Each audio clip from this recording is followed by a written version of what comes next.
Moin, schön, dass du auf meinem Kanal bist und interessiert bist zu schauen, was Humankind, Menschheit, denn für ein Spiel ist. Wir haben lange darauf gewartet, es wurden viele Werbetrommeln gerührt.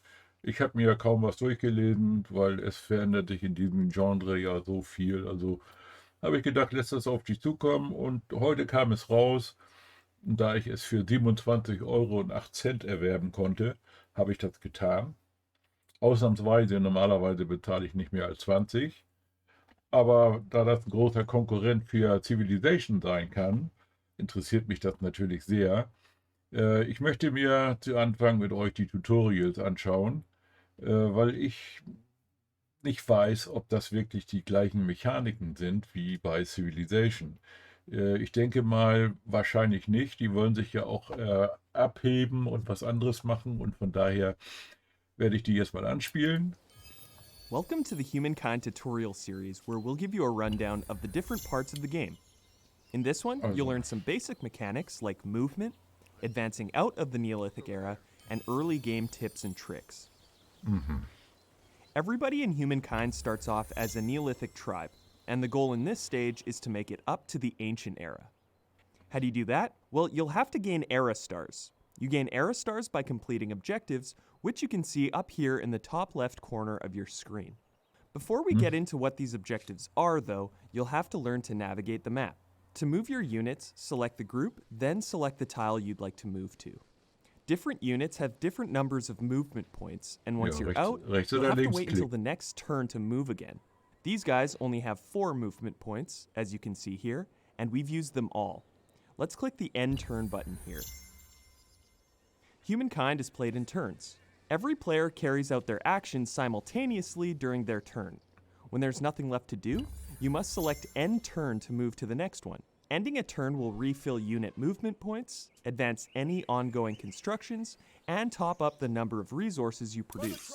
In each era, you'll have to earn 7 era stars out of a possible 21 to advance to the next one, except for the Neolithic era. Here, you'll have to obtain 1 of 3. To obtain a growth star, you'll have to gain population units. To gain units, you'll have to earn food, which can be found through hunting wildlife, ransacking animal sanctuaries, and sending units to these glowing curiosities with the food icon. Aha, also brauchen wir Food. Ransacking is pretty simple. If you find yourself near one of these markers here, select your army, then select the ransack button on the right side of your screen. Then select the sanctuary you'd like to ransack. In the Neolithic era, it'll take a turn to finish, but later down the line, depending on what you ransack, it could take longer. You can also ransack outposts, districts, and extractors, but we'll talk a little more about that in the Break the Wall video. You'll get science stars by obtaining science curiosities, similar to the food ones I just mentioned. Pay attention to the curiosities icon to know exactly what you're picking up. To earn a hunter star, you'll have to hunt wildlife. In this era, you'll find deer, bears, and mammoths, so make sure you have enough units with you to live to tell the tale. To attack an animal, select your army, then select the attack button in the army panel on the right and select the animal you'd like to attack. Das ist schon mal I'm going to anders. hit this button to resolve the battle manually, and this will open up the battle map. Place your units in the deployment phase, paying attention to terrain elevation and type. We'll dive deeper into how battles work in the Stick 'em Up videos, but for now, just remember, high ground equals good, rivers and low ground equals bad. Just a couple extra things to think about and take with you in these early stages of the game.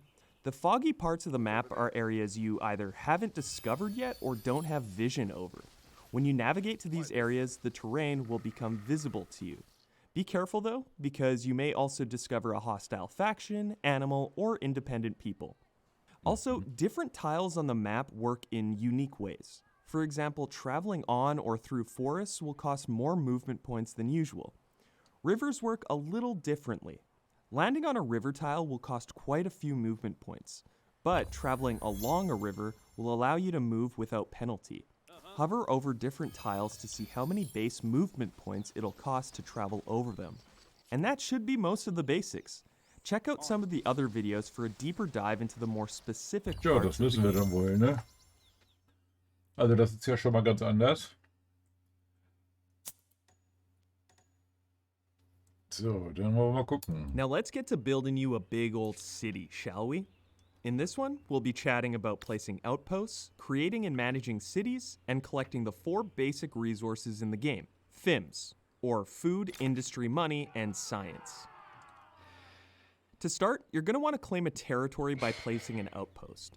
To do so, just select your army, navigate to this button here, and plop the outpost down on any tile you want. It's really simple, but there are a couple things to consider. Outposts cost influence to build.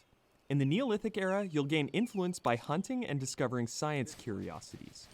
There are other ways to earn it down the road, which you'll discover as you play the game. When placing an outpost, first you'll want to consider your proximity to your opponents. Being close to your enemy doesn't have to deter you, but just know that settling beside them may put them on edge. Secondly, elevation. Your outpost or city may be attacked one day, so it might be wise to get ahead of it and take the high ground. Think of elevation as a natural defense. And finally, resource output, which we'll talk about right away. Territories are sectioned off by dotted white lines like the ones you see here. When you place an outpost within one of these areas, the section becomes yours and is outlined by your empire's color. Be on the lookout for territories with an abundance of resources, shown by these icons on the map.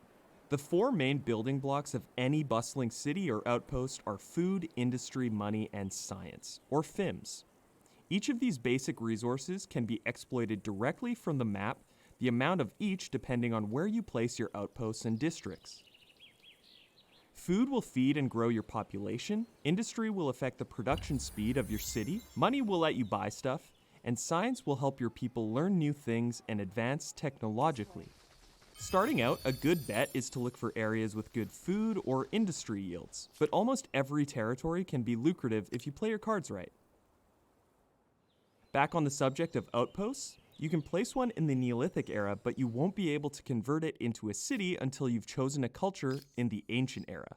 So what's the difference between an outpost and a city anyway? Well, an outpost can be placed on the map, like I said before, to claim the territory.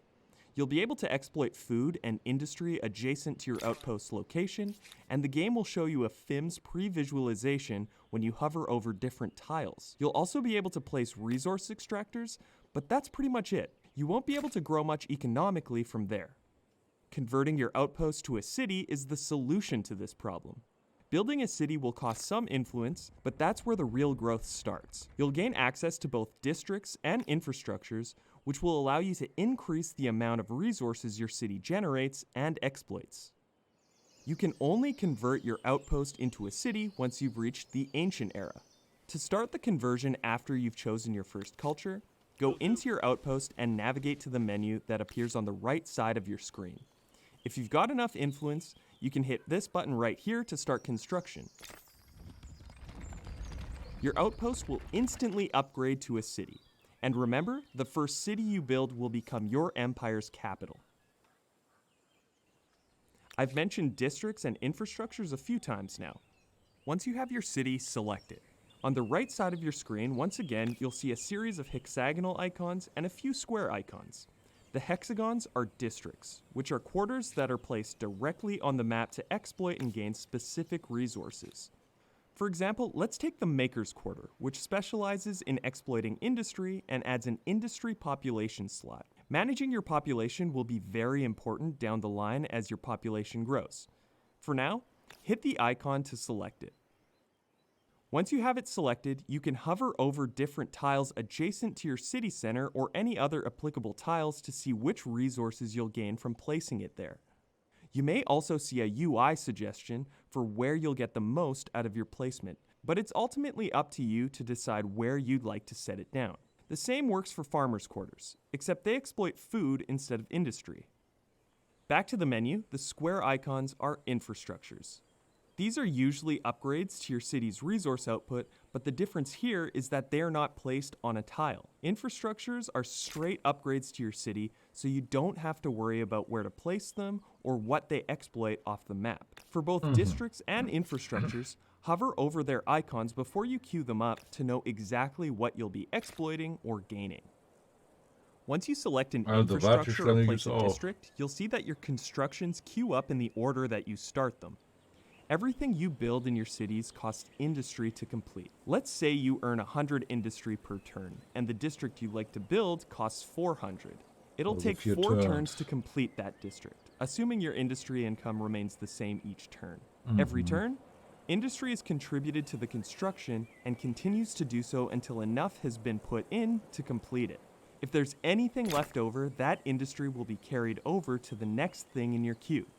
The same process is used for researching technologies, only it uses science, not industry.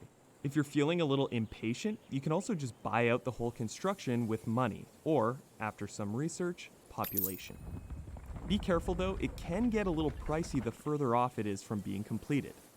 There's still a lot more to go through when it comes to city management in Humankind, so in the next one, we'll dive a little deeper into how you can make your cities more lucrative. Also, das unterscheidet sich ja auch schon mal. Nicht sehr, aber es unterscheidet sich.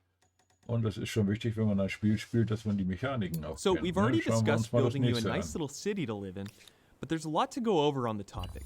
So we thought we'd make another video covering how to keep that city on the right track. In this one, we'll cover maintaining stability, attaching territories, and exploiting luxury and strategic resources. One of the most important things you'll need to keep an eye on when it comes to your city is stability. When your people are happy and healthy, they're more productive. When they're not, well, they're not. Your stability meter shows how stable your city is. The higher you are on the meter, the more loyal your people will be. The pink area on the meter is your current stability value. As you can see though, there is another portion indicated in white. This is your target stability, which is where your stability is trending. From where you are currently, your stability will either increase or decrease by 5% every turn until it hits the target value. When your stability gets too low, things start to go downhill fast. Once you start to dip below 30% stability, your city will become unstable. Your people will become mutinous, refusing to build most districts, stability-enhancing quarters and shared projects being the exceptions, and eventually leaving altogether, and that's one more enemy you'll have to deal with. How do you maintain stability? There are a couple ways. First of all, keep an eye out for districts and infrastructures that improve the pink stability icon. These will increase stability and make your people happier. Also, try to keep the number of cities you own within the set limit. You can see how many cities you can own without penalty up here in the top right corner of the screen. If you found more cities than this number, you will receive penalties to your influence income. But what if you want to expand further? You have a couple options here. First, you can increase the number of cities you can build by advancing to certain cultures or researching new technologies. We'll talk about that in a second. You have another option though. In Humankind, you can attach adjacent territories to create larger ones, which will allow you to rule over more territory and add to the resource output of the original cities. It will also help with city management and will allow you to apply wonder bonuses to more districts if you've discovered one in your original territory. We'll talk more about wonders in the One to Remember video. To attach territories, one of them must already contain a city. Select the original city, and above the target outpost pin, you should see an attach button. If you've got the influence to spend, hit that, and voila. Damn, that's one big city you've got there. Be careful though, attaching cities will cause them to grow quickly, which will also decrease stability. That's something you'll have to learn to balance.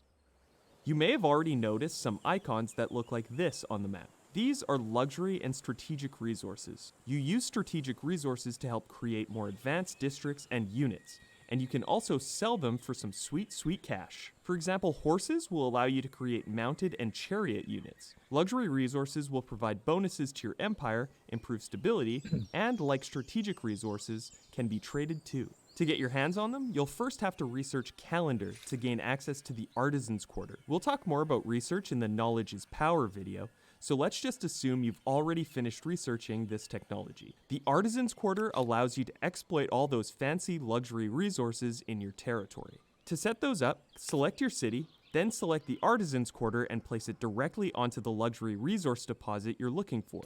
You can also queue it up by hitting the resource icon on the map. To extract strategic resources, you'll have to research specific technologies that allow you to do so, but the extractors work just like the ones for luxury resources. City management is super important in Humankind. It's one of the main pillars of a successful empire. There's even more that goes into managing your cities, but hopefully we've provided you with all the info you'll need to go off and figure those out on your own. Good luck, your people need you. Ja, da stellt sich ja die Frage, muss ich das ganze Mikromanagement selber machen? Oder gibt es auch Stadtverwalter? Ne? Das wäre jetzt also was. So, Anwendung, wie viel haben wir denn hier noch? Na, wollen wir mal weitermachen. Welcome back. In this one, we're talking all about science, specifically researching technologies and exploiting the resource. In the Neolithic era, you can only get your hands on science by obtaining science curiosities. You won't have anything available to spend it on until you get to the ancient era, though, so just keep that in your back pocket until you get there. Once you've chosen your first culture, that's when you can start making use of it. After arriving in the ancient era, the science icon in the bottom left corner of your screen will appear. This is where you'll spend your science income. New technologies will essentially give your empire access to tools to help advance your empire through history. It's how you obtain stronger units, improve districts, new resource extractors, and much more. The more advanced you get, the more resources you'll require. Einheiten Hence, bauen. the need for luxury resources. Before we get into how to start researching, we need to talk about how to get your hands on science to begin with. We already mentioned that you'll be able to find some by obtaining curiosities in the Neolithic era, but the real income starts building once you've got yourself a city. Science income is slightly harder to come by at the beginning of your playthrough than, say, food or industry. Your city does not automatically exploit it right off the bat, so you'll have to place dedicated districts and complete science infrastructures to build up your income, as well as assign population to work as scientists. However, as you progress, so will your ability to exploit science. If you're looking to improve your science income, be on the lookout for anything that provides the blue atom icon here. Now, let's get into how to start researching technologies. To queue up research, just click into the menu in the bottom left corner of your screen. Select the technology you'd like to research, and it'll queue up. You can either choose from the quick selection panel that pops up immediately, or choose a technology from the full tech tree. Head there by selecting this button here.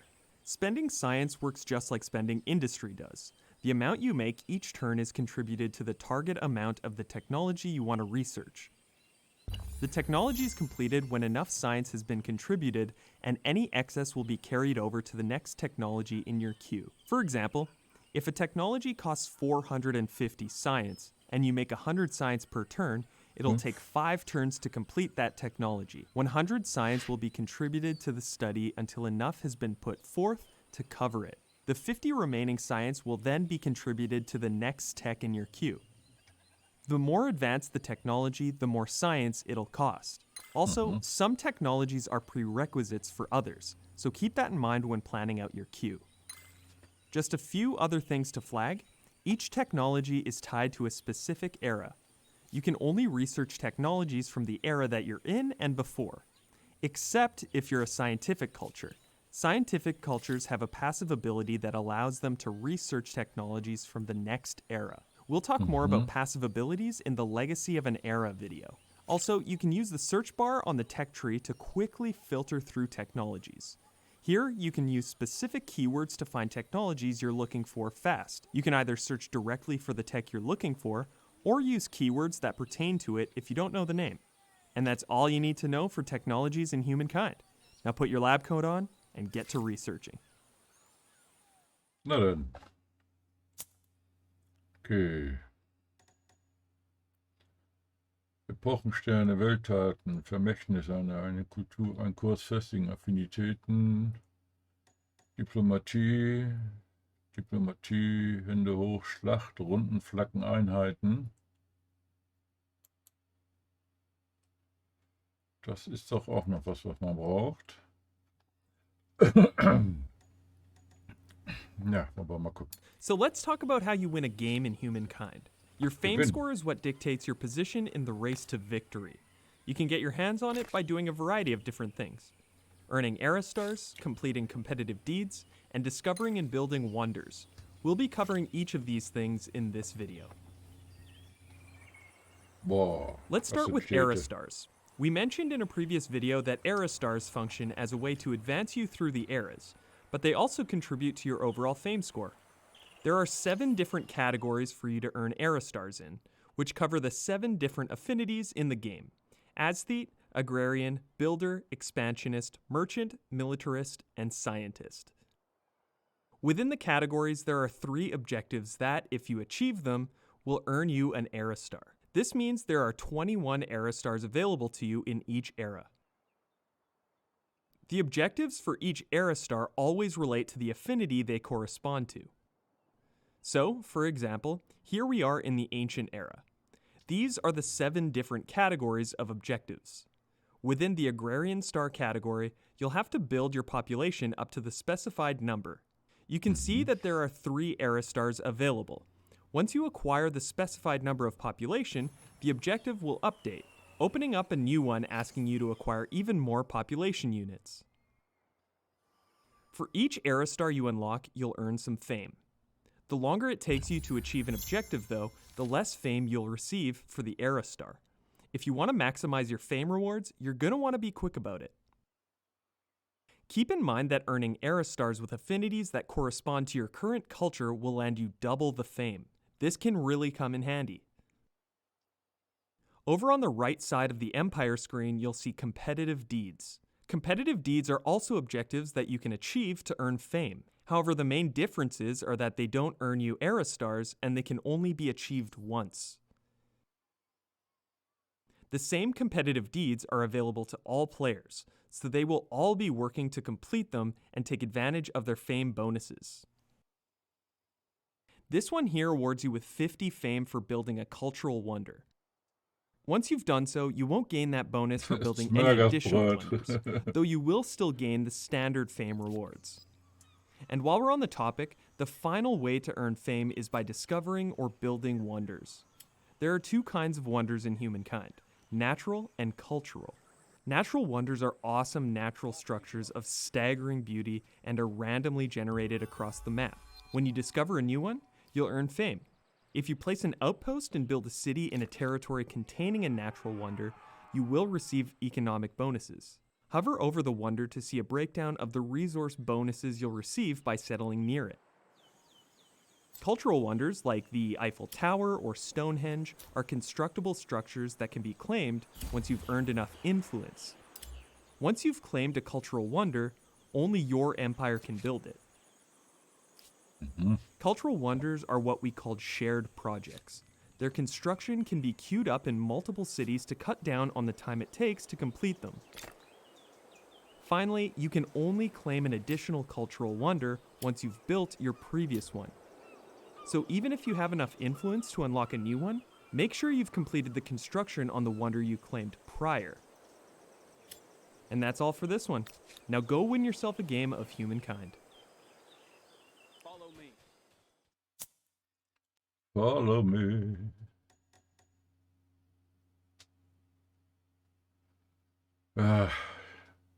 Ja, mich juckt das ja in den Fingern, nicht? Also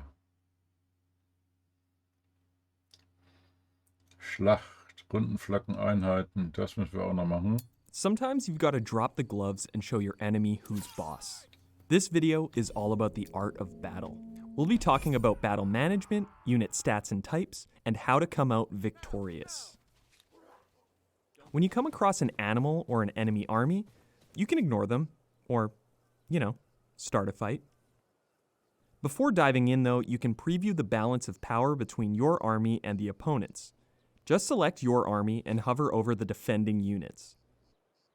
Hover over slightly longer to preview the battle area and deployment zones, which we'll talk about right away. Let's attack these guys here. To do so, have your units selected and navigate to this button here. Select that, and then the army you'd like to attack. You can also select the army you'd like to attack while your units are selected directly on the map. First, you have the confirmation phase. Here you can either confirm the battle, instantly resolve the battle, or retreat. If you choose to retreat, your army will use up all of its movement points to get as far away from the battle as possible. Armies that have retreated on their previous turn will only regenerate a fraction of their movement points at the beginning of the following turn. They can't perform hostile actions like attacking, reinforcing, bombarding, and ransacking until the end of their next turn. Plus, they cannot retreat a second time in a row. Sometimes retreating is the best option, but not today.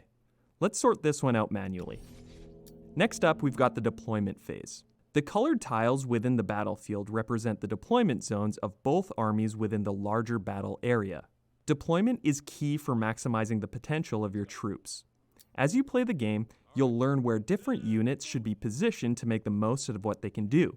We won't spoil that for you here though. What we can tell you is that you should always consider attack range, terrain type, and elevation. Some troops specialize from further away, and some need to be up close and personal to perform a meaningful attack. Different tiles sit at different elevations, and because battles take place on the same map that you play on, those elevation levels are present and make a huge difference in battle. You are always at an advantage when attacking from the high ground, and you're always in for a heavy hit when on the low ground. Terrain types like rivers and forests also have an effect on your attacks and how much damage you take when you're on them. Hover over different tiles to see more info on what those effects are. After the deployment phase, the battle starts. In Humankind, battles span multiple turns depending on how large the battle is. The more units involved, the more turns it will take. Within each turn, there are 3 battle rounds where you and your opponent will alternate giving orders. Once the 3 battle rounds are done, you'll have to wait until the next turn to continue. The number of remaining turns and rounds can be found in the top panel here. There are 2 ways to win battles. Eliminate all of the enemy units or, as I mentioned previously, be in control of the opposing team's flag at the end of any turn. To control the flag, you must have a unit standing on the flag tile, which looks like this. Moving your units and attacking other units works just like it does out of battle. Just select your units, then select the tile you'd like to go to or attack. Before we end the video, there are a couple unit stats that you'll want to take note of both in and out of battle. Unit health is a simple one. Every unit starts with 100, and when they get down to 0, they're gone. Health is recovered over time when inside friendly territory, but you can also speed up the process by spending some money here. Movement points dictate how far your units can travel. Combat strength is a measure of how strong your units are. Attack range defines how far the unit can attack from. Vision defines how far the unit can see. Veterancy is the overall level of your units. Units gain experience when they fight other units, and once they've earned enough, they'll jump up a veterancy level. This will increase their combat strength. Upkeep defines how much money is required per turn to maintain your units. Finally, unit type defines where your units specialize. The most common land unit types are scouts, melee, cavalry, and archers. Each type has its strengths and weaknesses, so take these into account when thinking about army composition. You can see unit info by selecting them. You can also hover over their icons before queuing them up in your cities to learn more. There's still a lot more to cover when it comes to battles, so we'll go into even more detail in the second part of this one. Na, dann müssen wir uns das ja auch noch angucken, ne? And the second part, here. Let's Oh, da take geht's this schon time ums to dive a Eingemachte. little deeper into the specifics of battle in Humankind. In this video, we'll talk about reinforcements, aerial warfare, and nukes. When you initiate a battle with your opponent, it usually starts as one group of units against another. However, in Humankind, battles can expand to include more than just the attacking and defending armies. Reinforcements are additional armies that can join a battle after it has started. Once you've researched the appropriate technology, you can bring in troops from outside of the battle area to provide the initial army with a little extra help. An army caught inside the battle area will automatically be included in the deployment phase, while armies outside of the battle area will have to make their way into it. The latter units can only be included if either the tile they're headed to is part of your deployment zone, or it's your turn to give orders Da during fehlt die combat. Übersetzung, ne? If your deployment zone is too small to fit all your reinforcing units, the armies will sit in a bunch until there is enough room to deploy the units individually. These units are called reserves and are visible in the Reinforcements tab on the battle screen here. From here, you can drag and drop your reserves to determine the order you'd like them to arrive. Spawn points for reserves look like this. If this tile is unoccupied, you can deploy your reserves from here on your turn. If an attacking or defending unit is standing on the tile, you will not be able to deploy your reserves, so make sure it's cleared out. Near the end of humankind's industrial era, you'll likely gain access to aircraft. There are two families of aircraft that can be built once you've constructed an airfield: bombers and fighters, both of which can be queued up in your cities just like constructing other units. Bombers can be used to strike the opponent's cities or armies, or provide your units with fire support on the battlefield. Fighters are mostly used to support other planes and to protect your territory. They will also patrol territories adjacent to where your airfield is located. Patrolling units provide vision and protection against enemy aircrafts and will automatically interfere with any hostile airstrikes that target areas within protected territories. There is also multi-role aircraft that fill both the bomber and the fighter archetypes. Fighters and bombers can both perform airstrikes by hitting this button here when the planes are selected. However, keep in mind that everything in the vicinity of the strike will take damage, including friendly units and districts. Missiles are a simpler type of air unit that can only be used to perform airstrikes. Unlike bombers, though, missiles can't be intercepted by enemy air patrols and are always destroyed after one use, so make them count. To build missiles, make sure you have a missile silo first. You'll then be able to queue them up in your city like units and planes. Finally, let's talk about nuclear weapons. To start, you'll have to make sure you've got the nuclear fission technology researched. This will give you access to the nuclear proliferation civic that will unlock nuclear tests. To finally build a nuclear weapon, you'll have to complete at least one nuclear test national project. You'll also have to make sure you've got a missile silo built in the territory you'd like to queue up the nuke. Nuclear weapons work just like regular missiles, only they will destroy everything within a several tile radius and turn those tiles into wasteland. Wasteland tiles can no longer be exploited or built upon. And that's it for battles in Humankind. Now get out there and cause some havoc. We'll see you in the next one. Oh, Atomkrieg. So, mal gucken. So, ich denke mal,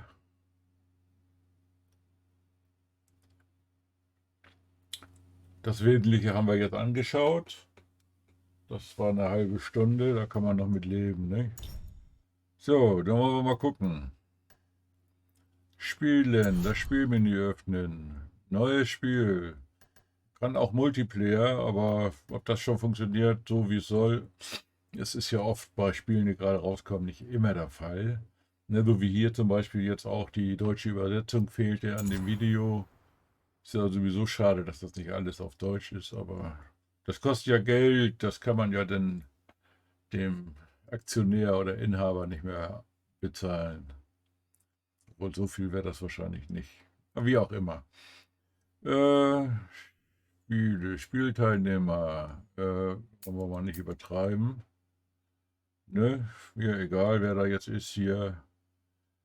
So, dann sind das jetzt 4. Tempo, normal, Welt groß, Schwierigkeitsgrad. Der dem Führer einer winzigen, mit anderen Worten, sehr einfach. Ja. Weiler. Friedensmodus. Ja. Na, das ist also, was stand da eben?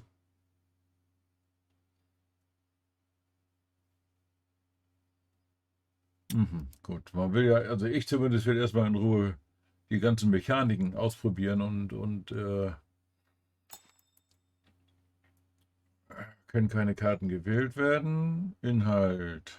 Liste aller für das Spiel aktivierten Inhalte zum Herunterladen. Ja.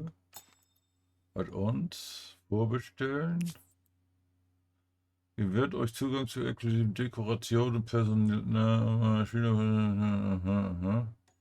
und Deluxe. Notre Dame und Victor Hugo Sex. Kriege ich das jetzt?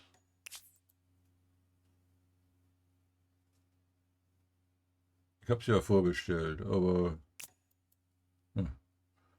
wie auch immer. So, dann starten, ne? Dann wollen wir loslegen.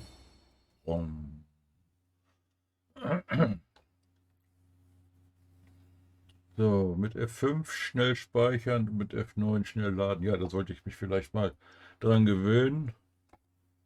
Das ist ja bei anderen Spielen, vor allen Dingen Survival-Spielen, von großer Bedeutung, dass man immer viel speichert. Wenn man dann drauf geht, kann man das wieder im vorigen Stand laden. Er braucht auch noch zum Laden, obwohl das von der SSD läuft. Ne? Ist ja auch ein großes Spiel. Ja gut, im Vergleich zu GTA 5 ist es nicht so groß. Aber im Vergleich zu No Man's Sky ist es doch groß.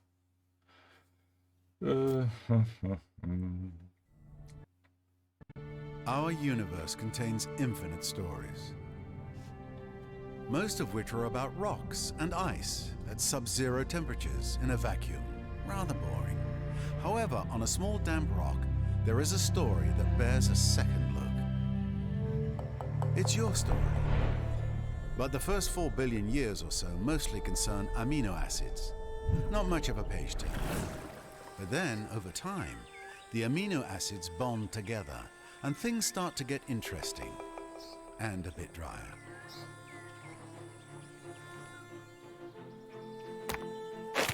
A certain subspecies of hominid discovers that you can do more with a sharp rock than annoy your little brother. Tools and weapons are invented. The hominids begin to cooperate. Fire becomes a servant rather than an unpredictable force of nature. They learn to tan the skins of animals for clothing. They learn ways to record and probably exaggerate their adventures. Eventually, these tribes learn to build shelters and immediately hold the first barbecue parties. This is the dawn of humankind. Struggle and cooperation have been rewarded. The Neolithic era draws to a close. The whole world beckons. This tribe has come far, but the rest of their story is your story. You are the one who will build them into a great civilization. How far will you push humankind? How far will The you race begins. push humankind? A new world, a new history, untold possibilities. There is so much to see, to do, to learn, or, depending on one's preferences, to destroy. So. Jetzt mal gucken, was heißt das Kartenfokus? Wenn aktiviert, wird die Kamera beim Öffnen eine Benachrichtigung auf den Ort des damit zusammenhängenden Ereignisses fokussiert. Nö, das muss nicht sein, das kann stören. Die Feldproduktion anzeigen. Aha, also der verschiedenen Sachen. Sechseckiges Gitter, das sehen wir gerade. Enzyklopädie, also zum Nachschlagen. Hilfe-Overlay, auch verfügbar über die Taste. Also Enzyklopädie und Hilfe-Overlay und das Spielmenü. Und eine untätige Armee. So. Ja, also nochmal für alle, ich kenne das Spiel nicht. Es ist heute rausgekommen, heute Abend, und ich habe es installiert und spiele es das erste Mal. Das heißt, ihr könnt daran teilnehmen, wie ich scheitere oder wie ich gewinne, je nachdem, was dabei rauskommt. Ne? Ich lasse mich überraschen. Verstanden. Seid ihr noch ein Neuling? Spricht ihr ihre und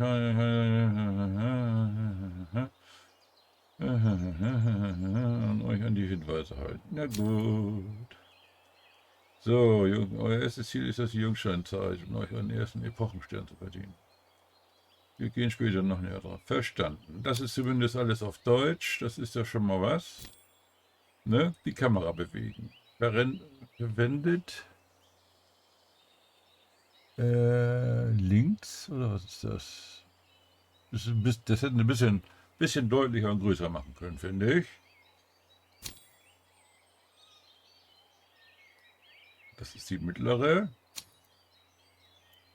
Ah ja, das ist die linke Maustaste. Okay. Reinzoomen, rauszoomen.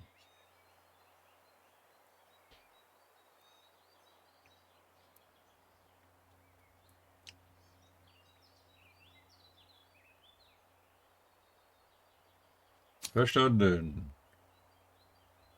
Geländedetails, Bewegungskosten.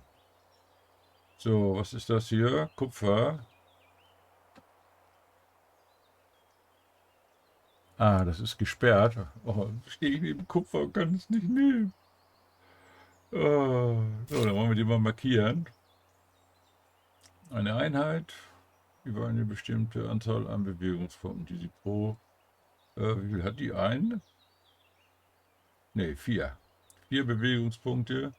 Ich habe noch 4 von 4. Okay. Auto erkunden, das ist gut.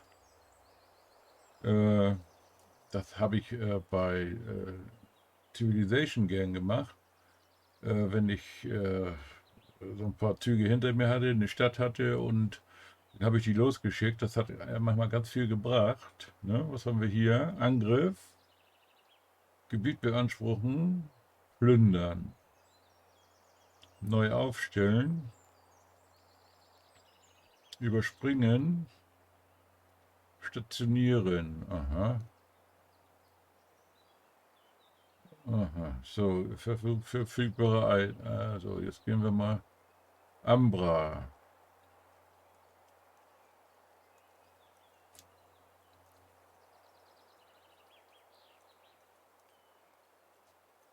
Was haben wir hier? Seide.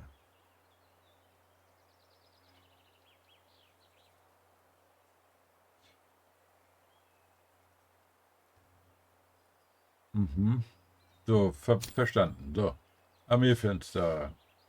In diesem Fenster hier. Informationen angezeigt. Name, Status, Kampfkraft.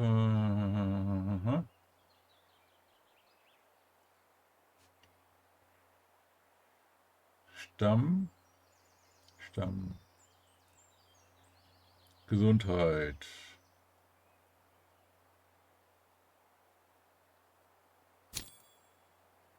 Armeen bewegen.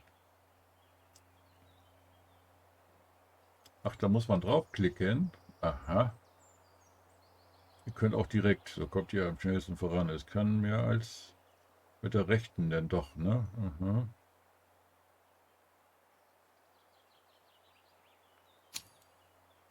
Verstanden. So, dich habe ich gewählt. Und jetzt gehen wir da mal hin. Ach, da muss, dann gehen wir hier hin. Remove. So, seht nur, da vorne eine Wissenschaftskuriosität. Untersucht sie, um Wissenschaft zu erhalten, so auf den Wissenschaftsepochenstern hinzuarbeiten. Verstanden.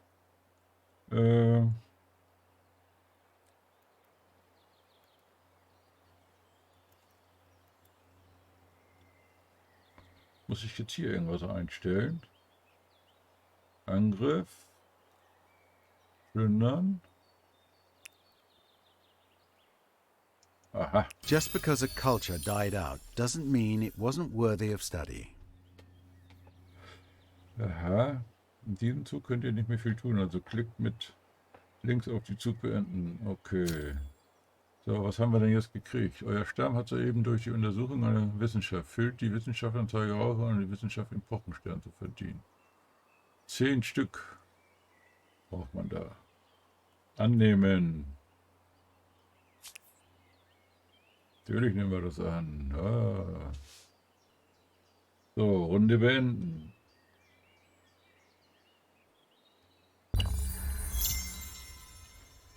So, dann wollen wir mal gucken, wo können wir denn noch hier so lang marschieren. Da gehen wir mal hin. Und ne, das war völlig falsch. Dann mit rechts, doch.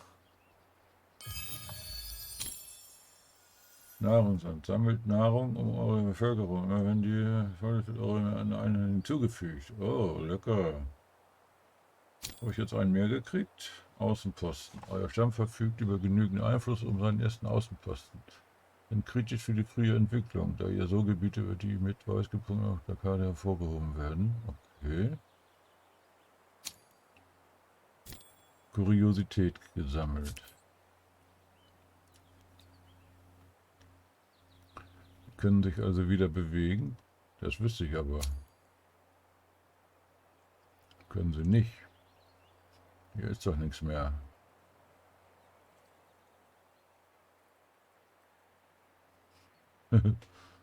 So, also Runde beenden. Jetzt haben wir wieder 4 von 4. So, jetzt soll ich hier was beanspruchen. Da, Gebiet beanspruchen. Will ich das hier? Da sind Berge. Gut, das könnte Bodenschätze geben. Sind wir hier auch hoch? Ja, eigentlich schon, ne? Da geht's runter.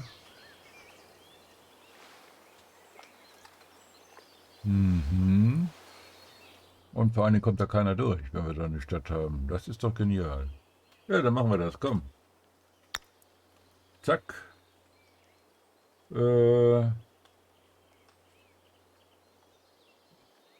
Zack. So, jetzt habe ich den da gegründet. So, jetzt Bau von Außenposten. Ach so, das sind jetzt bis zum Abschluss des Baus 2 Runden. Jetzt habe ich hier auch keine Punkte, die ich bewegen oder so. Ach so, da kann man es ein- und ausklappen. Ja, dann müssen wir die Runde wohl beenden. Können wir gar nichts tun, so wie es aussieht. Doch.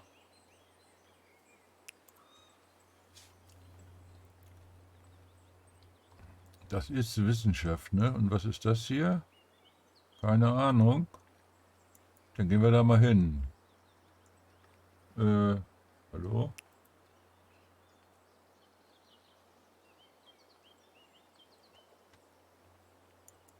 Das geht nicht. Geht es denn dahin? Auch nicht. Geht nirgendwo hin.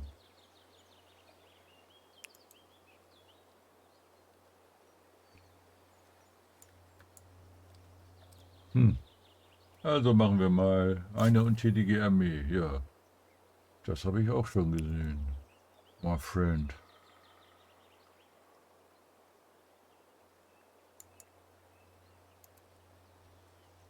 What's over there? Ach, jetzt hat er es gemacht. That's over there. This way. This way, yes. So, jetzt sind wir Runde A first beenden. outpost means a first step into a new territory and a new extension of your empire's power, but also a new vulnerability.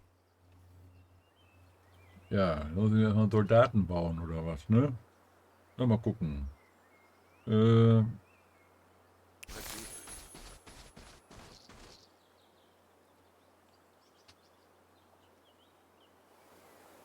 Unbekannte Strategieressource, ach du Schande. This way. Dann gehen wir mal dahin.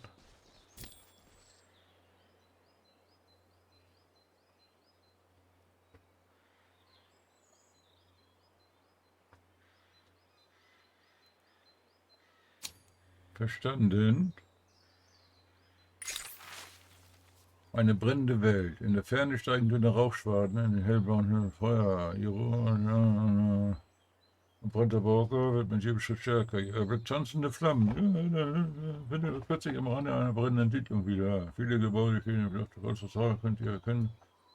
Wunder der Handwerkskunst. Ihr wollt euren Männern gerade befehlen, die Feuer mit Locker als ihr kleine, schattenhafte Gestalten davon. Kinder, wenn ihr sie jetzt verfolgt, könnt sich euren Stoch, dann werdet ihr die architektonischen Geheimnisse des Dorfes verlieren. Wie entscheidet ihr euch?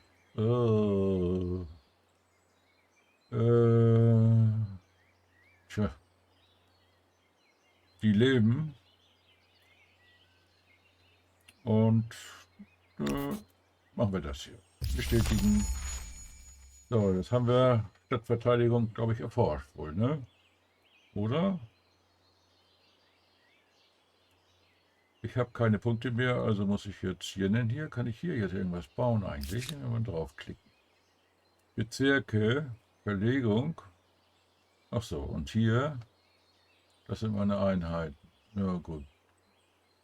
Wird eine erweiterte Herstellung Gegenstände angezeigt. Listenmodus, mögliche Objekte.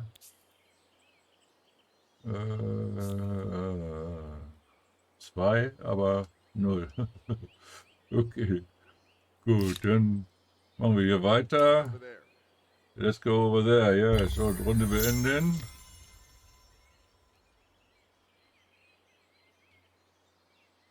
Ja, My feet hurt. Wissenschaft, oder was? Ihr habt eine Kurse antiker Lager, bringt ein Wissenschaft 5 Ruhmsterne, oder was das für Dinger sind. Ups. Sehr gut. Die können ja noch weiterlaufen, ne? Da waren wir. Dann lass uns da mal hingehen. This way. Genau. Und Runde beenden.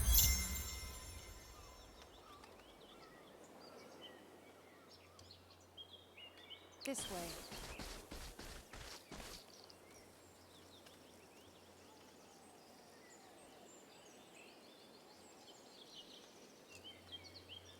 Das konnten wir nicht, also werden wir jetzt We move. dahin gehen.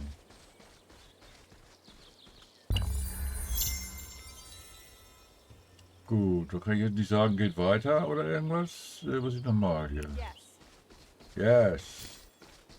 Was war das denn da?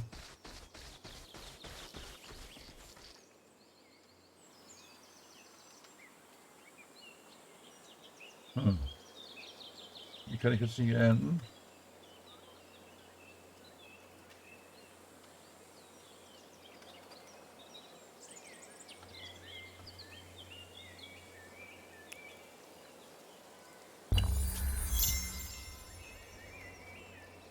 Do it. Antiker Lagerplatz. Gut. 2 Wissenschaft. Super.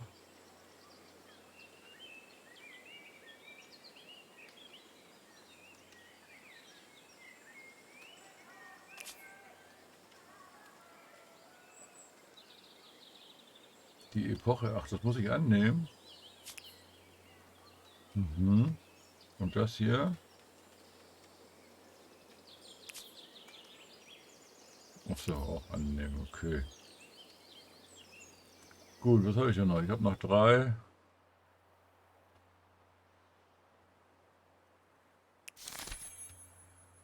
Full bellies and healthy children. I see where this is going. Aha, worauf ziele ich denn ab? Ihr habt eine Kuriosität. Wildbeeren bringt 5 Nahrung auf Jägergruppe.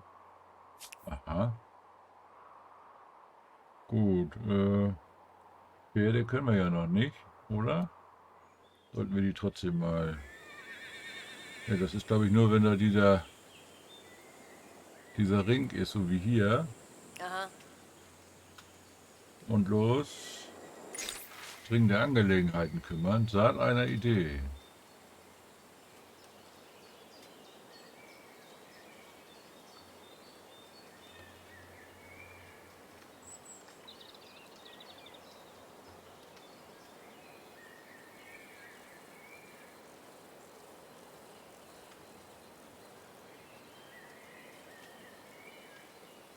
Bestätigen.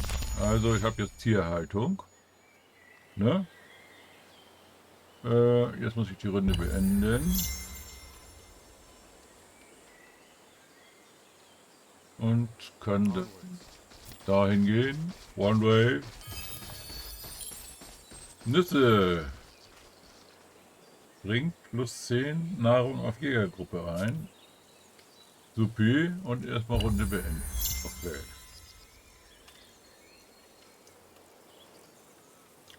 Annehmen. Das kann ich immer noch nicht. Bronzeverarbeitung. Ich habe aber hier noch keine Möglichkeit, was zu erforschen. Wachstumsstern 5. 20. Wissensstern. Mhm.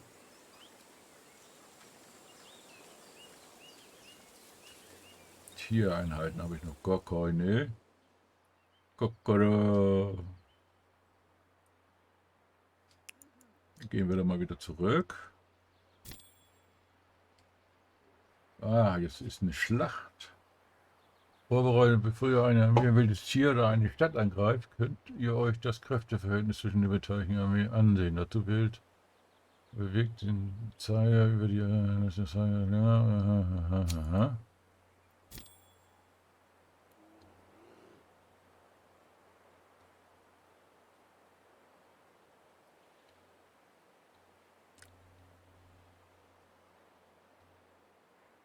Aha.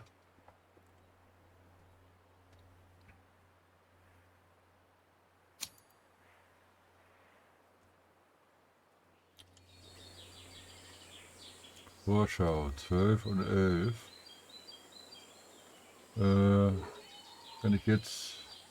Was ist das denn hier? Kann ich das vorher noch mitnehmen? Kriege ich dann noch mehr Leute?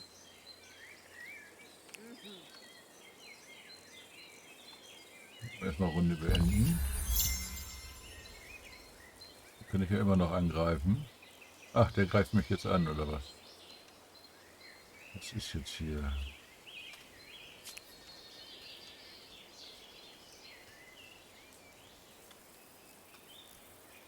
Eröffnet den Kampf. Nur dann muss ich das ja. Schlachtziel Verteidigung. Also er hat angegriffen. Verstanden. Machen wir natürlich.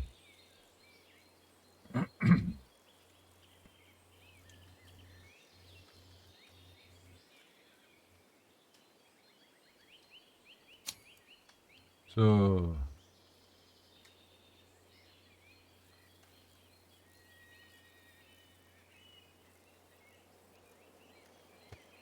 Beide Seiten sind gleich stark. Oh. Dann muss ich das wohl manuell machen. Wom.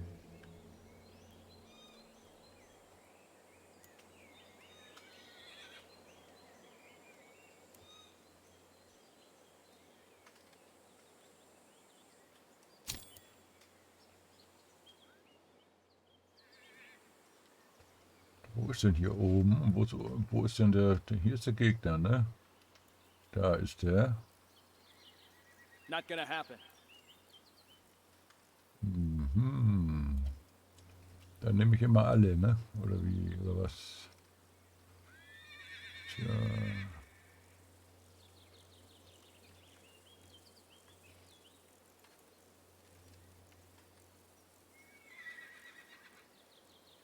Keinerlei Boni. Und hier? Auch nicht. Keinerlei besonderen Boni oder Mali. Das ist nicht in meiner Entsendungszone. Schade.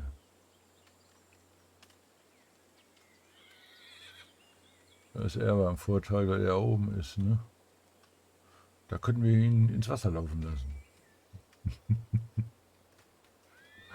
Okay. Okay, also... Gut, jetzt kann ich Entsenden beenden und dann in die Lösungsphase eintreten. So.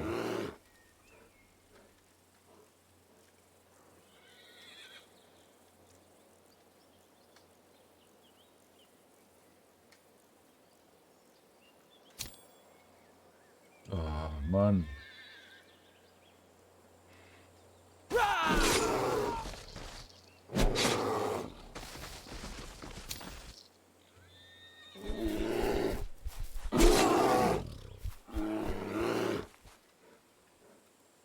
Let's fight!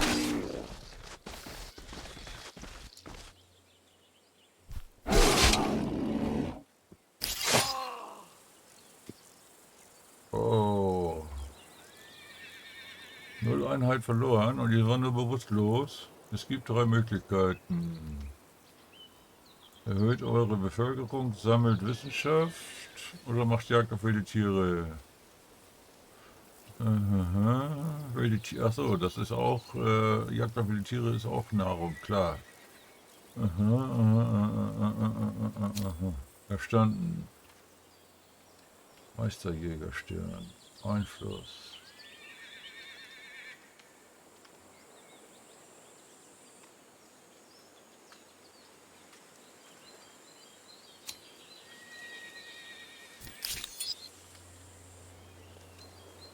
Mhm. Eine weitere Einheit erhalten. Das ist ja schön. Oh, ja, was ist denn noch?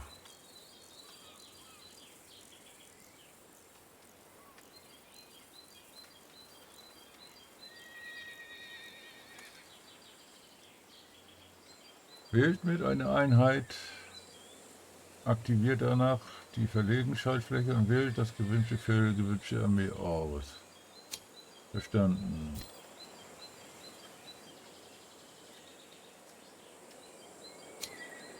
Jetzt reicht's. Stamm, Gesundheit.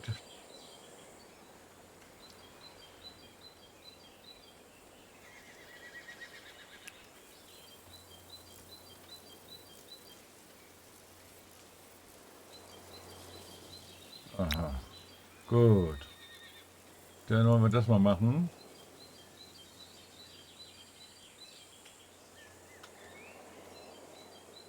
Ja, warum geht das jetzt nicht? Waren das jetzt alle? Sind wieder alle gelaufen.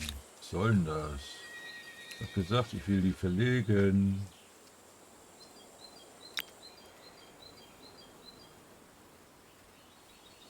We need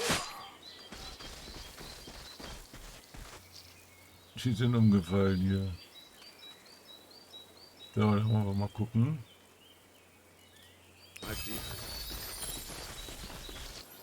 Gut. Jetzt möchte ich die hier Auto erkunden lassen. Sieg öffnen.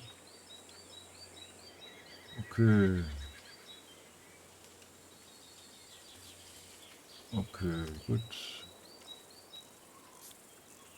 So. Die müssen sich jetzt erstmal ausruhen.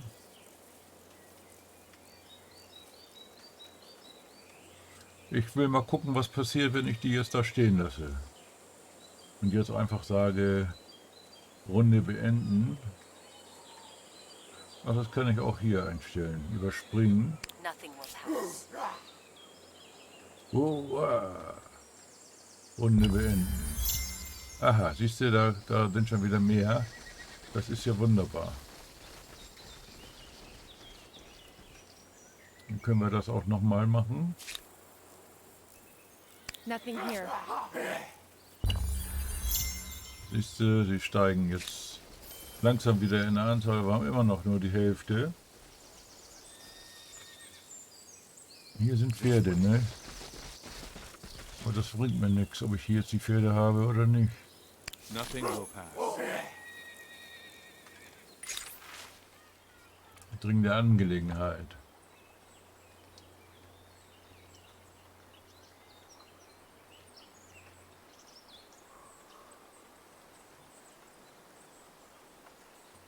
Oh. Grausam auf 2 Ziele. Aha. Einweise plus 2 Wissenschaft.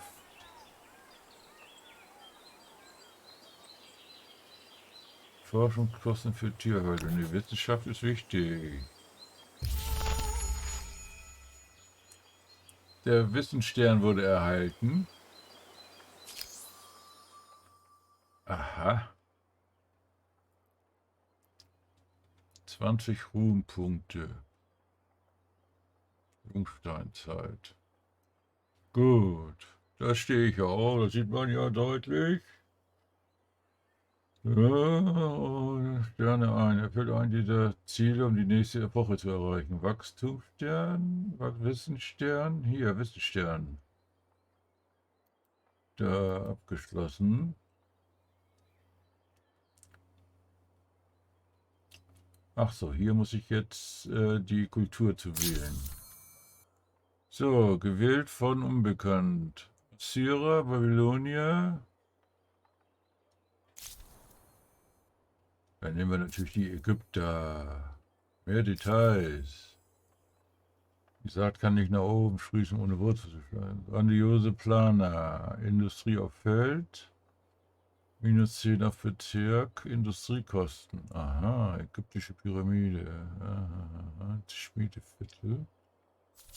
Dann nehmen wir die. Hier sind wir jetzt gleich Ägypter. Yeah! Damit haben wir das abgeschlossen. So, da steht es nochmal. Markabata, jawohl. Da wollen wir mal bestätigen.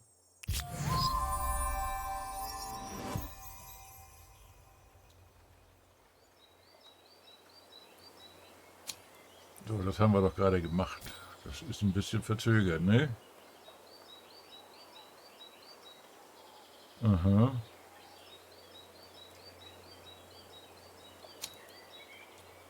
Wenn ihr die Antike erreicht habt. So, jetzt sind wir jetzt hier Ägypter.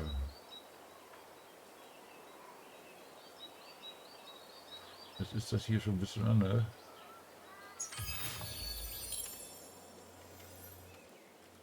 Aha.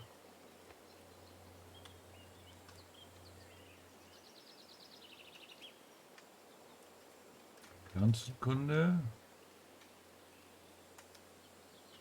Astronomie. Dann machen wir das mal so. Gut.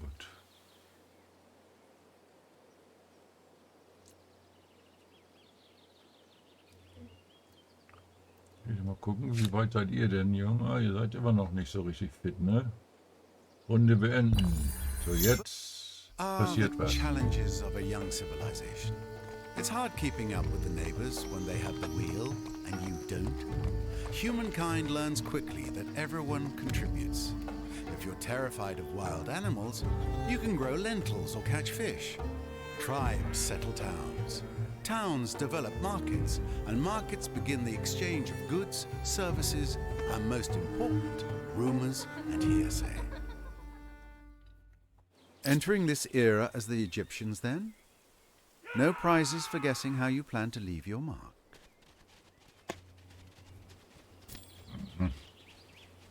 Der will eine Mark von mir, hat er gesagt. Warum?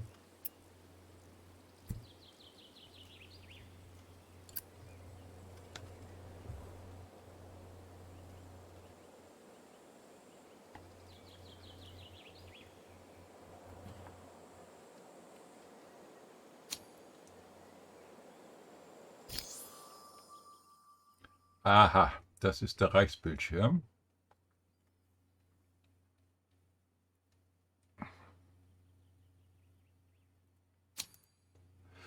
Das ist also ein zentraler Aspekt. Wir haben jetzt das hier erreicht. Und da geht es dann immer weiter. So, Epochensterne. 21. Baumeister. Das 6 Bezirke bauen. Aha. Ja, weil das eine Baumeisterkultur ist, gibt es mehr Ruhm, also doppelt so viel, ne? Mhm.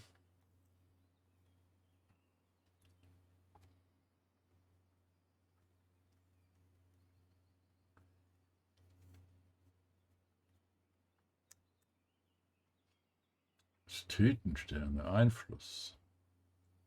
Landwirtschaftssterne, 12 Bevölkerung. Im Moment haben wir 3. Händlersterne.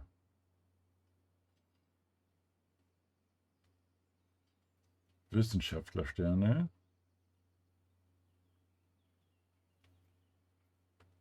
4 und Militaristensterne. Sammelt 7 Sterne. Muss ich das jetzt wissen? Nö, ne? 0 Taten abgeschlossen, Wettbewerb, Epochenstern, Antike. Gut, und wie komme ich da jetzt wieder raus? Oh.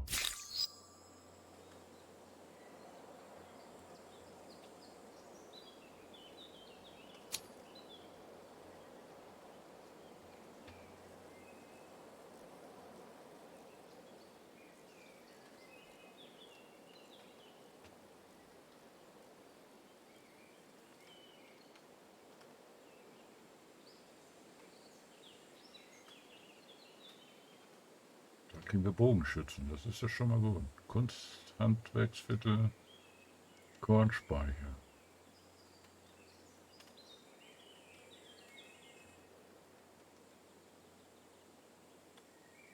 haben wir mehr Nahrung, dann erhöhen wir die Bevölkerung, ne?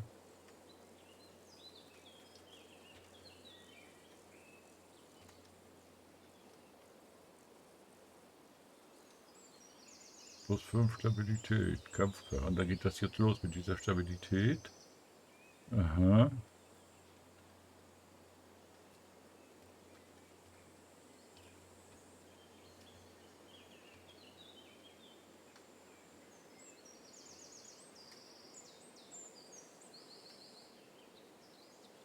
Tja, was machen wir? Offensiv oder defensiv?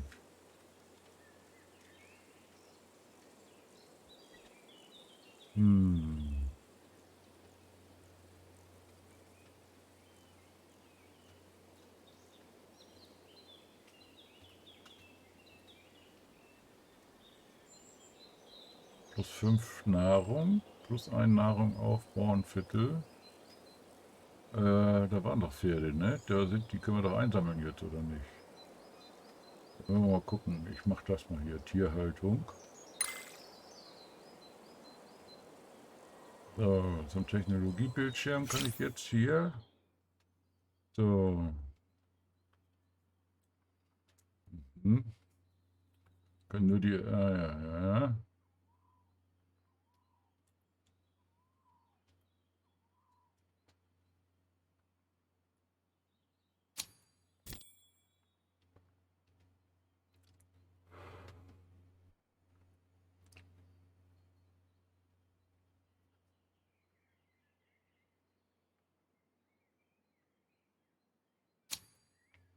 Okay, das ist also, ich kann mich noch umentscheiden. Wäre ja auf diesen Bogenschütz wäre ja geil, dann machen wir das hier. Tierhaltung und Bogenschützen. So. Hier wieder raus. So.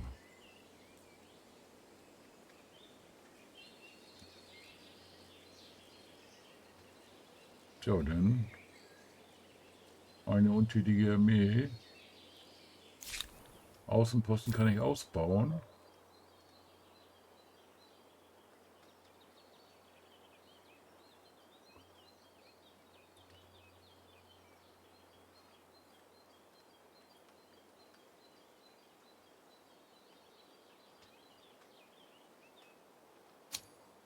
So, ihr seid nun bereit, eure erste Stadt zu bauen, der Hauptstadt eures Reichs. Wählt den Außenposten und dann mit Außenposten zur Stadt ausbauen im Stadt- und Außenpostenfenster. Ach, hier steht sie auch.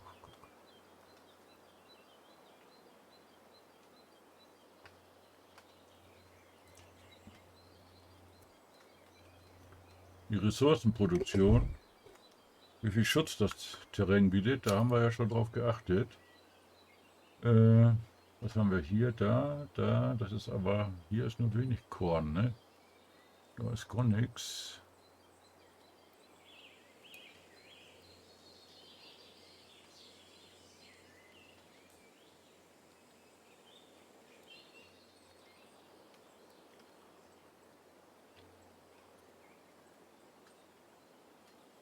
Ja, was wollen wir das jetzt noch verlegen?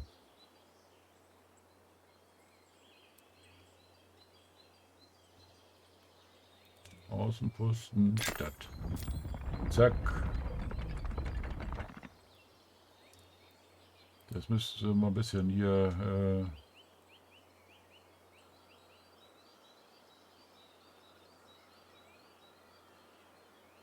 Okay, ich muss ein Bauobjekt auswählen.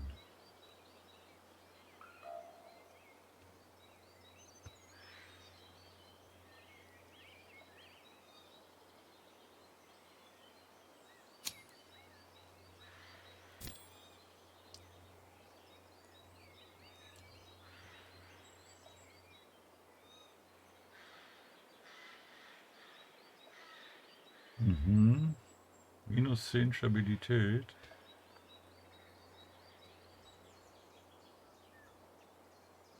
Plus 3 Industrie. Ja. Zählt als Schmiedeviertel. 5 Runden. Minus 10 Stabilität. Bauernviertel. Da haben wir ja nicht viel, ne? Plus 10. 3. Ich glaube, ich will das bauen. Hier, ne?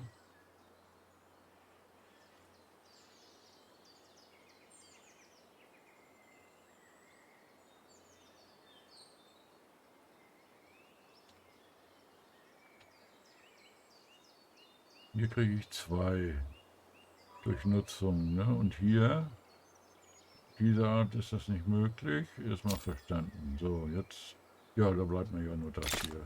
Zack. Gut, Technologie freigeschaltet. Technologie um euer Wissen schon verstanden. Gut. Das haben wir ja schon angestoßen.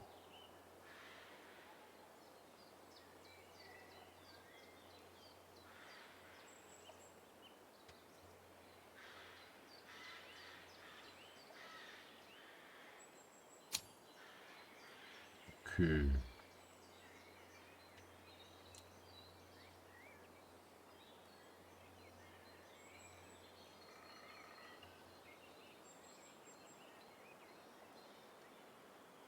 Eine untätige Armee. Wo ist die?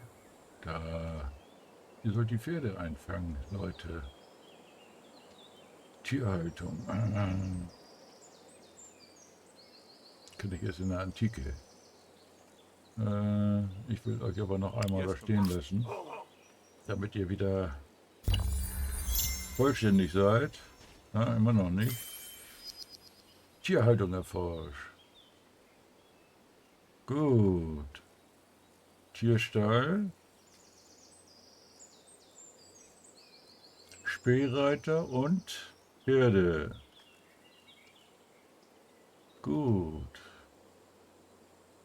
Verfallener Schrein. Ach, das waren die anderen, die ich unterwegs habe, ne? Okay, jetzt können wir hier. Reitlager steht jetzt auch hier. Jägergruppe Armee. Plus 1 Nahrung, plus 2 Wissenschaft, plus 1 Sichtreichweite. Das ist ja toll.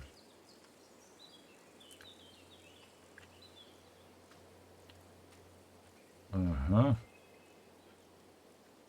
Warte mal, dann will ich mal gucken. Grenze ich denn jetzt hier an, ne? Wenn ich hier jetzt wähle, dann habe ich auch schon mal mehr dabei. Hier habe ich auch mehr.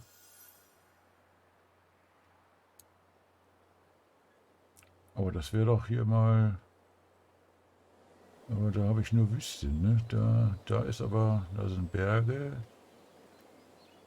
Ich möchte mal so ein bisschen mehr Grünland haben, aber hier ist alles... Da ist Grünland. Könnte ich doch hier mal anschließen. Aber ich könnte da natürlich einen riesen Außenposten. Ich will das mal machen. Mal gucken.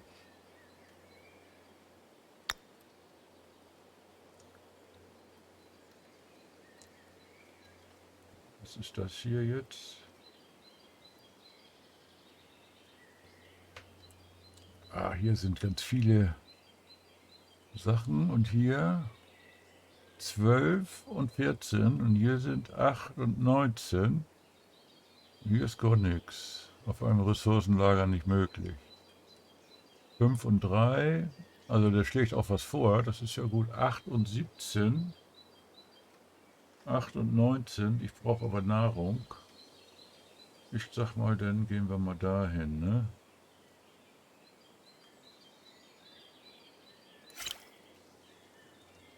Nochmal. Dann linke Maustaste. Aha. Okay. Also da nimmt man die linke Maustaste und sonst, wenn man sie bewegt, die rechte. Runde beenden. Ja, was jetzt? Geht ihr da jetzt nicht hin?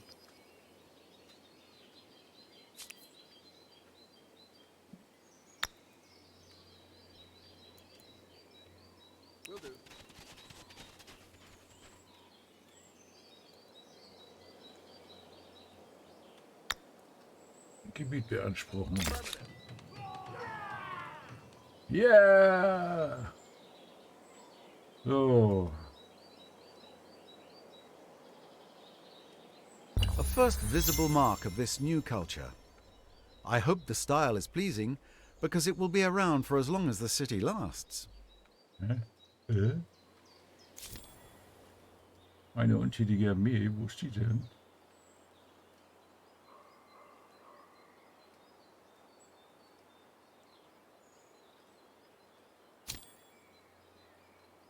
Zugang zu Ressourcen. Einnahmen können nicht gebaut werden, der nicht über ausreichend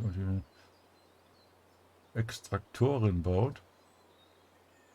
Extraktoren.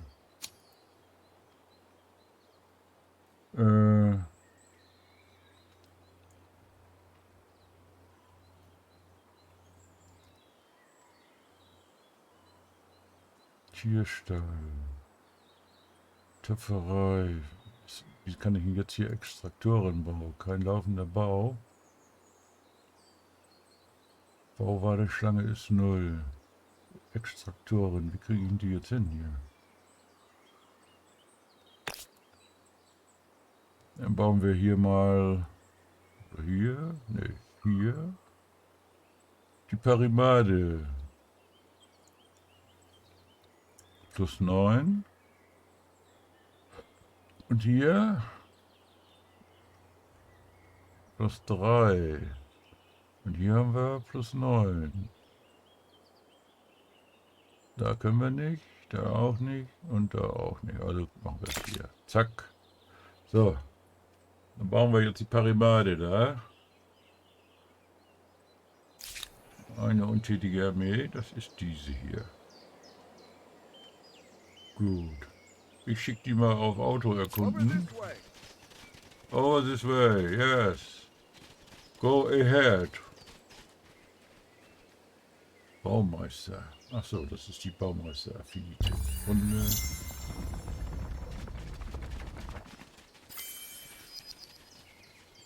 Tischlerei erforscht.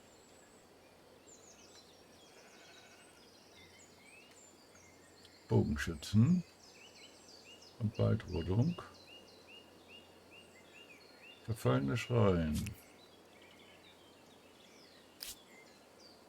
Gut, jetzt muss ich wieder forschen. Ne? Was ist das hier?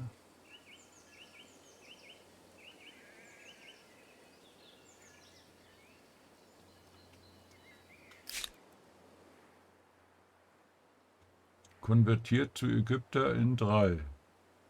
Ja, ich bin auch Ägypter, oder nicht?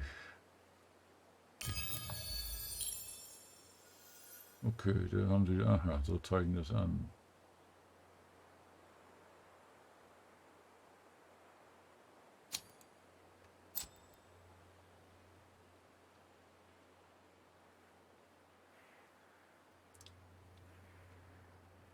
Das brauchen wir im Moment nicht, kann ich sowieso nicht. Was heißt befreien?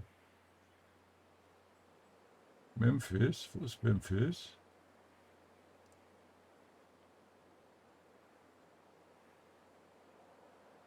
Mal gucken. Da ist Memphis.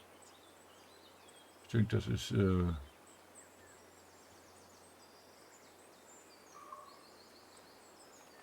ist doch meine, oder nicht? Ägypter. Das verstehe ich jetzt im Moment noch nicht, aber es kommt noch. Runde. Dazu. So, jetzt muss ich wieder was wählen. Stadtverteidigung, Kalender. Da gibt es Kunsthandwerksviertel und Kornspeicher. Bewässerung.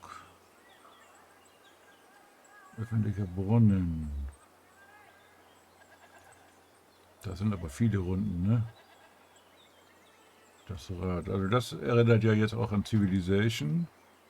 Dann machen wir die Stadtverteidigung noch.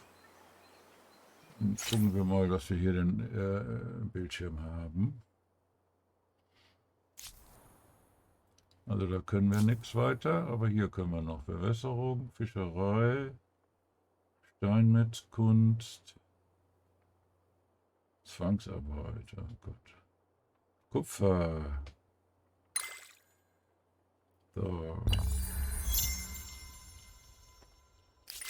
Müsste es eigentlich ausgehen automatisch, ne? So. Da passiert jetzt nichts, weil die ja jetzt alle automatisch hier durch die Gegend laufen.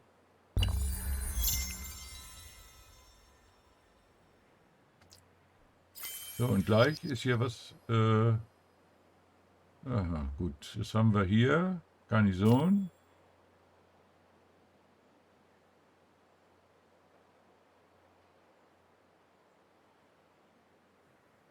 Und Krieger. Gut. So, und das soll ich das hier wählen? Jägergruppe und Jägergruppe. Erschöpft, erschöpft. Die armen Kerle doch. Mann.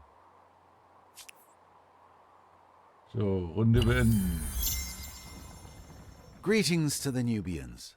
Now there's some good fortune. A neighbor who may be more interested in commerce than conflict. Hat um 1 zugenommen. Annehmen.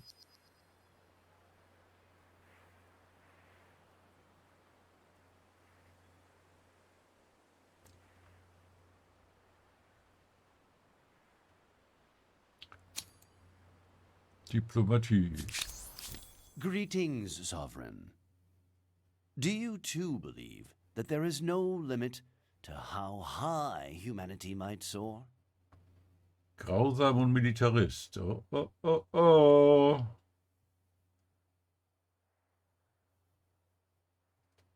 Aha.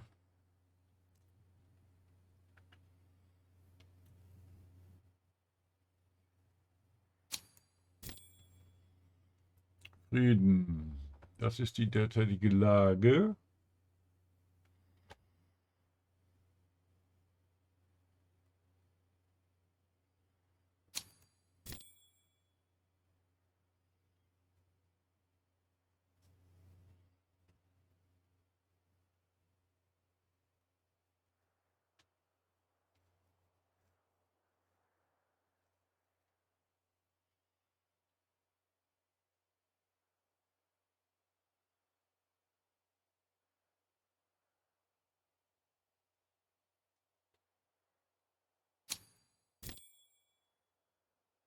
Beziehung.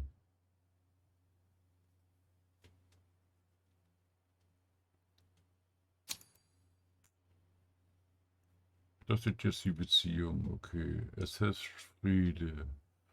Kann jetzt Allianz vorschlagen. Handel.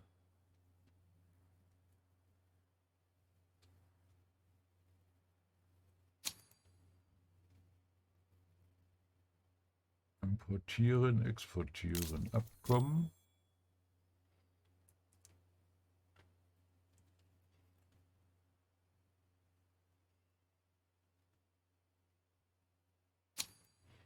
Wir kommen da bald nochmal drauf zu sprechen. Krise gibt's nicht. Okay. Tja, dann... Was ist das hier?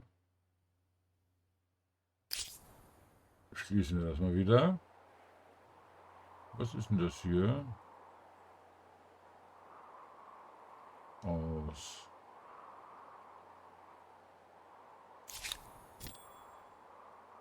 Untätige Stadt. Also da muss ich wieder was bauen. Jetzt werde ich mal hier ein bisschen was für die Infrastruktur tun.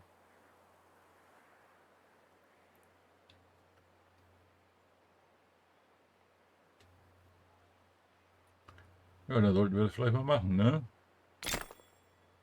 Palisade. Wo wir jetzt einen Freund haben. Was ist das hier? Das ist das, was gebaut wird wahrscheinlich. Welttat gesperrt. In Chinuna wunderschön gesperrt annehmen. Okay. Okay.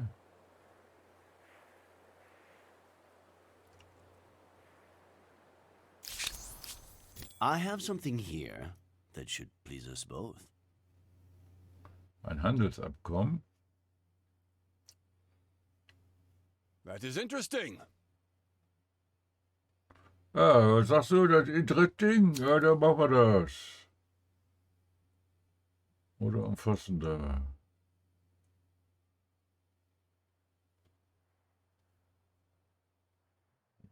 Sekunde.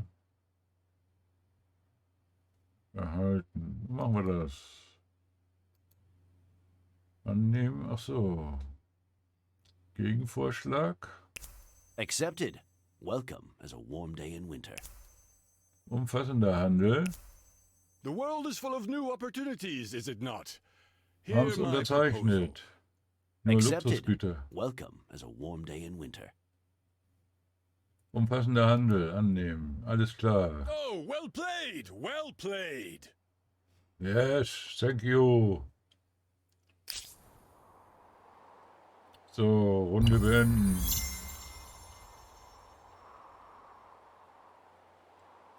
Ja, machen wir doch mal. Tierische Überreste. Ja, sowas. Runde beenden. Ich will noch bis die Palisaden stehen auf jeden Fall machen.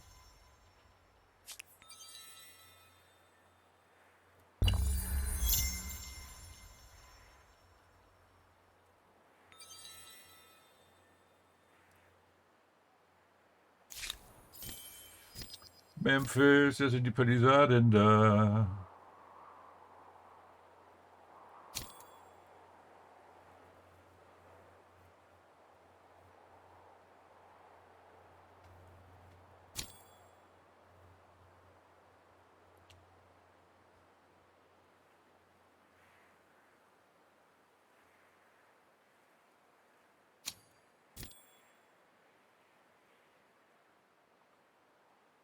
Abgeschlossen. Muss ich das aber erstmal wieder machen hier. So, jetzt nochmal. Weil dahinter stand was, das konnte ich nicht lesen, aber so gut. Mieteviertel. Bezirke. Die kann ich jetzt sowieso nicht machen. Ich habe keine. Obwohl, es geht ja hier weiter, aber da habe ich noch keine Sachen, die ich machen kann. Und hier angliedern, Veritate.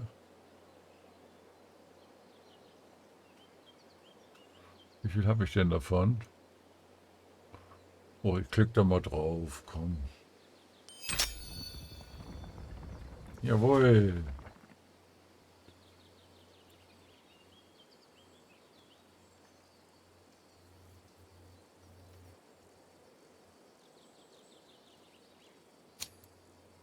Eine Einheit. Wo sind denn die Einheiten? Das hätte ich jetzt doch gerne mal gewusst.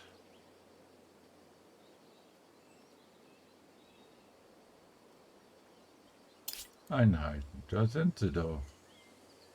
Bogenschützen.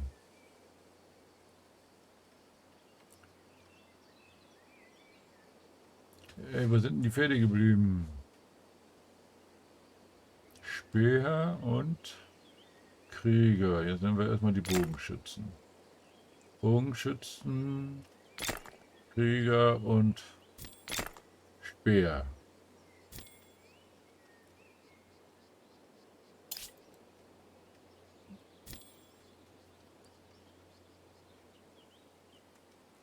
Plus 5 Nahrung. 500 Ressourcen. Aha. Was kann ich denn hier noch bauen? Ägyptische Pyramide. Wird die nicht schon gebaut?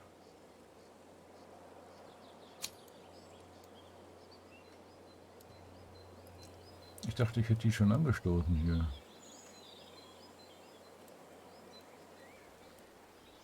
Ach, hier bin ich ja. Da. Da ist sie doch.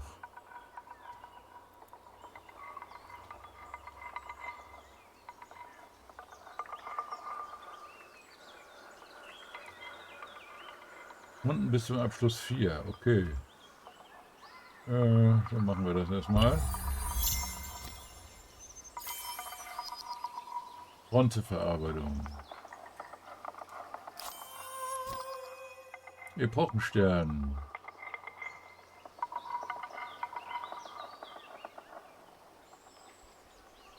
Aha, ich könnte das jetzt kaufen und ich habe jetzt einen Stern freigeschaltet.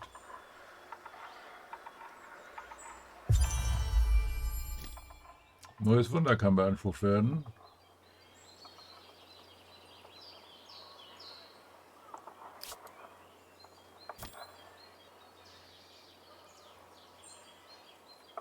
Kuriosität gesammelt. Mann, das geht ja hier jetzt Schlag auf Schlag. So, mein Liter Pott.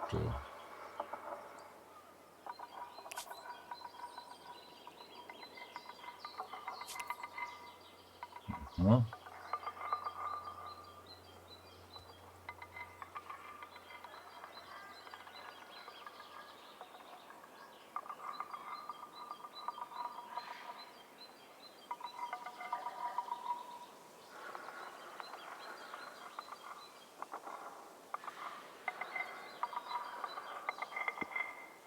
Ich lasse das erstmal. Forschung.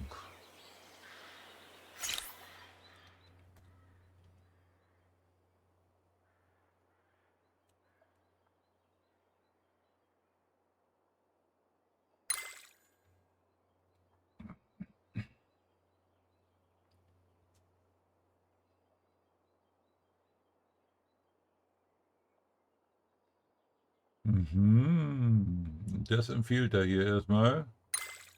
Machen wir das und dann machen wir das. So. Gehen wir hier raus.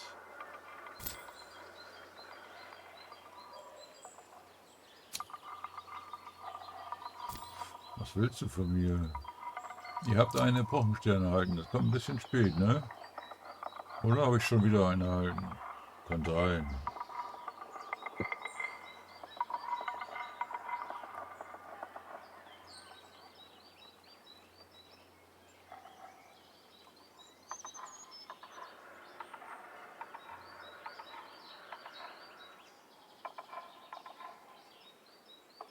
Nein.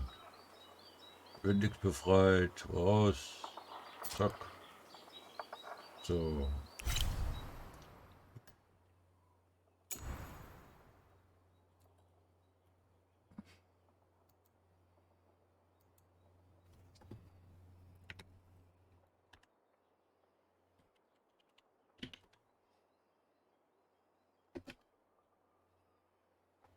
So. Speichern. Und damit werde ich jetzt erstmal das Spiel beenden. Weil die Leute müssen früh ins Bett. Ich danke fürs Zuschauen. Wenn es dir gefallen hat, wie immer ein Gefällt mir, einen netten Kommentar. Ein Abo natürlich wäre noch viel schöner, aber vielleicht bist du auch schon Abonnent. Das freut mich natürlich ebenfalls. Jo, dann sehen wir uns beim nächsten Video. Bis dahin viel Spaß beim selber spielen. Tschüss.